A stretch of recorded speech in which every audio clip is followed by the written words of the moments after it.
আল্লাহ তাআলা বলবেন, তোমাদের আগে যেসব মানুষের দল, জিনের দল গত হয়ে গেছে, তাদের সাথে তোমরাও আজ সবাই জাহান্নামের আগুনে ঢুকে পড়ো। এমনি করে যখন এক একটি জনগোষ্ঠী জাহান্নামে দাখিল হতে থাকবে, তখন তারা তাদের আদর্শগত ভাই বোনদের উপর লানত দিতে থাকবে। এভাবে লানত দিতে দিতে যখন সবাই সেখানে গিয়ে একত্র হবে, তখন তাদের শেষের দলটি পূর্ববর্তী দলের ব্যাপারে বলবে, হে আমাদের মালিক, এরাই হচ্ছে সেসব লোক যারা আমাদের গোমরা করেছিল, তুমি এদের জাহান্নামের শাস্তি দ্বিগুণ করে দাও। আল্লাহ তাআলা বলবেন, আজ তোমাদের প্রত্যেককেই দ্বিগুণ শাস্তি দেওয়া হবে, কিন্তু তোমরা তো অনুধাবনই করতে না। অবশ্যই যারা আমার আয়াতসমূহকে অস্বীকার করেছে এবং দম্ভ ভরে তা থেকে মুখ ফিরিয়ে নিয়েছে, তাদের জন্য কখনো রহমত ভরা আসমানের দুয়ার খুলে দেওয়া হবে না, যতক্ষণ পর্যন্ত একটি সূচের ছিদ্র পথ দিয়ে একটি উট প্রবেশ করতে না পারবে, ততক্ষণ পর্যন্ত এরা জান্নাতে প্রবেশ করতে পারবে না। আমি এভাবেই অপরাধীদের প্রতিফল দিয়ে থাকি। তাদের জন্য নিচের বিছানাও হবে জাহান্নামের, আবার জাহান্নামই হবে তাদের উপরের আচ্ছাদন। এভাবেই জালেমদের আমি প্রতিফল দিয়ে থাকি।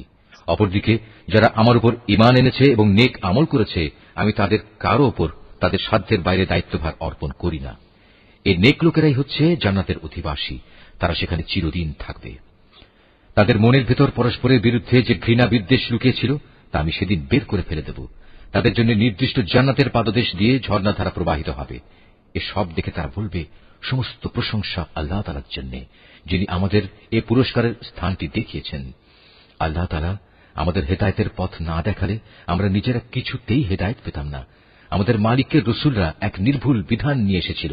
এ সময় তাদের জন্য ঘোষণা দেয়া হবে, আজ তোমাদের এক মহান জান্নাতের মালিক করে দেয়া হল, আর এটা হচ্ছে সেসব কার্যক্রমের প্রতিফল যা তোমরা দুনিয়ার জীবনে করে এসেছ। এরপর জান্নাতের অধিবাসীরা জাহান্নামী লোকদের ডেকে বলবে, আমরা তো আমাদের মালিকের জান্নাত সংক্রান্ত ওয়াদা সত্য পেয়েছি, তোমরা কি তোমাদের মালিকের ওয়াদাসমূহ সঠিক পাওনি? তারা বলবে, হ্যাঁ।